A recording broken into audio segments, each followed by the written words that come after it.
இன்னைக்கு நடக்கிற இந்த திமுகவோட ஆட்சி வந்து மிகவும் மோசமான நிலையில போய்கிட்டு இருக்கு. பெண்கள் பாதுகாப்பு சுத்தமாக கிடையவே கிடையாது. பெண்களுக்கு எந்த இடத்துலையுமே பாதுகாப்பு இல்லை.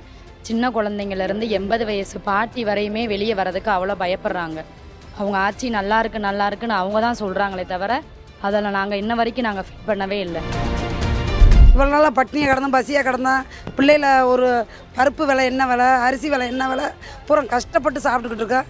இதை வச்சு இப்போ கருந்தோடப்பு விழா மாதிரி இப்போ 5000 கொடுத்துட்டு நீங்கள் நல்லா இருங்கடா, எப்படி நல்லா இருக்க முடியும்? அறிவிப்பெண் 311 என்ற ஒரு அறிவிப்பை கொடுத்து நான் பழைய ஓய்வூதிய திட்டத்தை கொண்டு வேண்டும் என்று சொல்லி ஏமாற்றி இன்றைக்கு அந்த திட்டத்திற்கு அவர் புதுசாக ஒரு பேர் வச்சு திரும்பி கொண்டு வந்தார். அதையுமே இன்றைக்கி ஹைகோர்ட்டில் ஸ்டே பண்ணி இந்த ஓம் சக்தி பராசக்தி தீய சக்தியை ஒழிப்போம் ஒழிப்போம் ஒழிப்போம். இந்த அதிமுகவை வரக்கூடாது என்று ஒரு பக்கம் கங்கணம் கட்டினாலும் வரணும்ன்ற ஒரு பக்கம் பொதுமக்களாகி அத்தனை பேரும் சிந்தித்து செயல்படுறாங்க.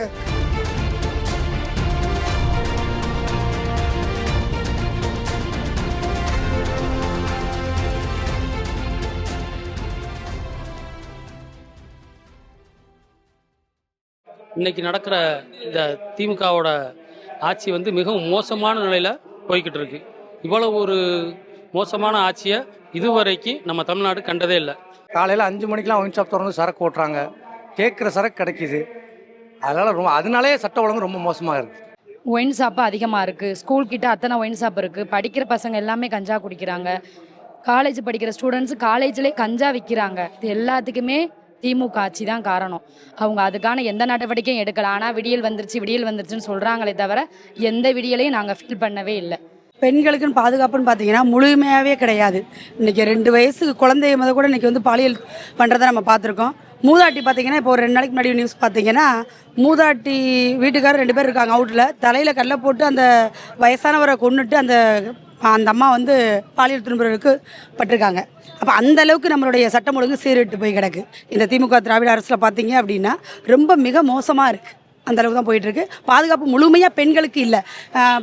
பள்ளியில் படிக்கிற குழந்தைகளாக இருக்கட்டும், ஸ்கூலுக்கு போய் பணியாற்றக்கூடிய ஆசிரியர்களாக இருக்கட்டும், காவல்துறையிலே பார்த்திங்கன்னா காவல்துறையில் பணிபுரியக்கூடிய அந்த பெண் காவலர்களுக்குமே வந்து பார்த்திங்கன்னா பாதுகாப்பு கிடையாது முழுமையாக. பகலில் கூட போக முடியல, இருட்டில் எங்கிட்டு போகிறது, பகல்லையே போக முடியல, சுத்தமாக பாதுகாப்பு கிடையாது. அதே போல் இதுவரை 27 லாக்அப் டெத்துக்கள் இந்த அன்னை தமிழகத்திலே நடைபெற்றிருக்கிறது. ஏறக்குறைய 8000க்கும் மேற்பட்டவர்கள் அருவாளால் வெட்டி படுகொலை செய்யப்பட்டிருக்கிற ஆட்சி என்று சொன்னால் அது திராவிட முன்னேற்ற கழகத்தின் ஆட்சி, திராவிட மாடலுடைய ஆட்சி. மதுரையை பொறுத்தவரைக்கும் ரொம்ப பெரிய பேர் இருக்குது. அந்த போதை கலாச்சாரமானது, கஞ்சா கலாச்சாரன்றது ரொம்ப அதிகமாகிப்போ அதுபோ இந்த மாத்திரை அது போதைப் பொருள்ன்றது மிக மோசமாக வேறு வழியில் சாக்லேட் வழியெல்லாம் வர ஆரம்பிச்சிருச்சு. மக்கள் ரொம்ப கெட்டு போயிட்டாங்க. இந்த போதை ஒன்று தான் மக்களை ரொம்ப சீர்கெட்டு வந்துக்கிட்டு இருக்கு. மதுரை மாநகராட்சியில் நடந்த சீர்கேடு எல்லா மக்களுக்கும் தெரியும். இப்போ வரைக்கும் அதுக்கு ஒரு விடை இல்லாமல் இருந்துக்கிட்டு இருக்கு. இப்போ வரைக்கும் மாமன்ற உறுப்பினர்கள், மாமன்ற மேயரை இன்னும் நியமிக்க முடியல, மண்டல தலைவர்கள் நியமிக்க முடியல. அவ்வளோ ஒரு சீர்கேடான ஆட்சி நடந்துக்கிட்டு இருக்கு. இங்கே எல்லா மண்டலத்திலும் 200 கோடிக்கு மேல் ஊழல். அதனால் மதுரை மாவட்டத்தில் எந்த வேலையும் நடக்கவே இல்லை. இப்போ கடைசியாக பிரதமர் மோடி திட்டத்தில் வந்த குடிநீர் திட்டத்தில் அதில் 10,000 கட்டினா தான் அந்த நல்ல தண்ணி கொடுப்பேன்னு சொல்லி ஊழல் நடக்குது. மக்களுக்கு எதுவுமே சிறப்பான குப்பை கூட அள்ளுறதில்ல. ரொம்ப எங்கே பார்த்தீங்கன்னு வச்சுக்கோங்க, மதுரை அசுத்தமான தொகுதின்னு பார்த்தீங்கன்னா இந்த ஃபுல்லாக மதுரையெல்லாம் அதிகமாக இருக்கும். எங்கள் திருப்பூன்ற தொகுதியிலையோட எங்கள் எம்எல்ஏ ஃபண்டில் தான் நாங்கள் வந்து சிறப்பாக செயல்படுத்துகிறோம். ராஜன் செல்லப்பா அவர்களை தான் வந்து அந்த ஃபண்டை எங்களுக்கு கொடுக்குறாங்க. அதில் வச்சா நாங்கள் தொகுதியை இது பண்ணுறோம். எங்கள் 89வது வார்டு தொகுதியில் வந்து அவர் ஃபண்டில் தான் நாங்கள் செயல்படுத்துகிறோம். தவிர மீதி இங்கே டிஎம்கே வந்ததுலேருந்து எந்த ஃபண்டே ஒதுக்குறதே கிடையாது. எதுவுமே எங்களுக்கு நல்லது நடந்ததே கிடையாது. நம்ப முடியாத வாக்குறுதிகளை, பொய் வாக்குறுதிகளை கொடுத்து இன்றைக்கு தமிழ்நாட்டிலே எங்கே பார்த்தாலும் தலைநகரம் சென்னையிலே கடந்த 6 மாத காலமாக காவல்துறையினர் போராட்டம், அரசு ஊழியர்கள் போராட்டம், வருவாய்த்துறையினர் போராட்டம், சத்துணவு அமைப்பாளர்கள் போராட்டம், ஊனமுற்றோர்கள் போராட்டம் என்று சுற்றி ஒரு போராட்ட களமாக தலைநகர் சென்னை இன்றைக்கு மாற்றப்பட்டு கொண்டிருக்கிறது.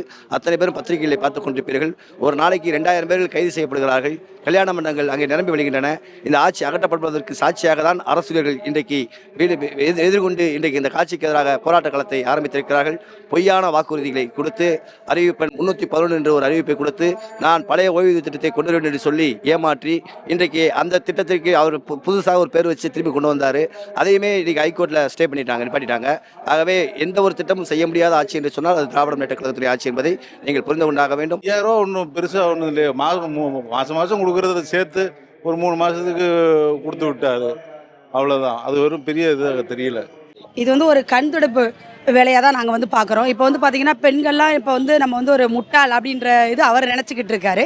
ஸோ அந்த மாதிரிலாம் கிடையாது. இப்போ கடந்த ஒரு 2-3 வருஷமாக அவங்க பார்க்காம கரெக்டாக எலெக்ஷன் டயத்தில் வந்து பார்க்குறாரு. அப்படின்னா என்னென்னா மக்களுக்கு கொடுத்தா வாங்கிக்கிடுவாங்க, நம்ம எவ்வளோ கொடுத்தாலும் இந்த காசை வாங்கிட்டு ஓட்டு போட்டுருவாங்க அப்படின்ற ஒரு கண்மூடித்தனமான ஒரு நம்பிக்கையில் வந்து அவர் பண்ணிகிட்டு இருக்காரு. இப்போ மக்கள் அப்படிலாம் இல்லை, எல்லாருமே வந்து விழிப்போடு இருக்காங்க. நடக்கக்கூடிய அவலங்கள்லாம் பார்த்துட்டு இருக்கிறதுனால விழிப்போடு செயல்படுவாங்கன்னு நினைக்கிறோம். இவ்வளோ நாளாக பட்னியை கிடந்தோம், பசியாக கிடந்தோம். பிள்ளையில ஒரு பருப்பு விலை என்ன விலை, அரிசி விலை என்ன விலை, பூரா கஷ்டப்பட்டு சாப்பிட்டுக்கிட்டு இருக்கோம். இதை வச்சு இப்போ கருந்தோடப்பு விழா மாதிரி இப்போ 5000 கொடுத்துட்டு நீங்கள் நல்லா இருங்கடா, எப்படி நல்லா இருக்க முடியும்? ஸ்டாலின் ஓட்டாக மாற்றுறதுக்காக தான் இந்த 5000 ரூபா கொடுத்தாங்க. அவங்க சொந்த பணத்தை கொடுக்கல, மக்களோட வரி பணத்தை தான் கொடுத்தாங்க. அவங்க சொந்த பணத்தையோ அவங்க வீட்டில் இருந்த பணத்தையோ எதையுமே கொடுக்கல, மக்களோட வரி பணத்தை மட்டும்தான் அவங்க கொடுத்தாங்க. ஓட்டுக்காக தான் இந்த 5000 ரூபா கொடுத்துருக்காங்க. வேறு எதுக்காக இத்தனை நாள் செய்யாதவங்க எதுக்கு இப்போ 5000 ரூபா கொடுக்குறாங்க? ஓட்டுக்காக மட்டும்தான் அந்த 5000 ரூபா கொடுத்துருக்காங்க. அதை மக்கள் வாங்கிட்டு ஓட்டு போடுவாங்களா என்னன்னு தெரியாது. ஆனால் ஆட்சி மாறணும்னு நாங்கள் ரொம்ப நம்புகிறோம். அது ஓட்டு ஆகாது. ஏன்னா அது ஒரு கொடுக்க வேண்டிய காசு தான், 3 மாதம் கொடுக்க வேண்டிய காசு தான் கொடுத்துருக்காரு. அவர் ஒன்றும் எக்ஸ்ட்ரா ஒன்றும் காசு கொடுக்கல. இதை நம்ம தான் மக்கள்கிட்ட எடுத்து சொல்லணும். எல்லாரும் என்ன நினச்சிருக்காங்கன்னா அவர் எக்ஸ்ட்ரா காசு கொடுத்துட்டாரு. ஆனால் இது எக்ஸ்ட்ரா காசு கொடுக்குறது கிடையாது. ஏற்கனவே கொடுக்க வேண்டிய காசு தான் கொடுத்துருக்காங்க. இது ஒன்றும் எக்ஸ்ட்ரா ஒன்றும் காசு கொடுக்கல.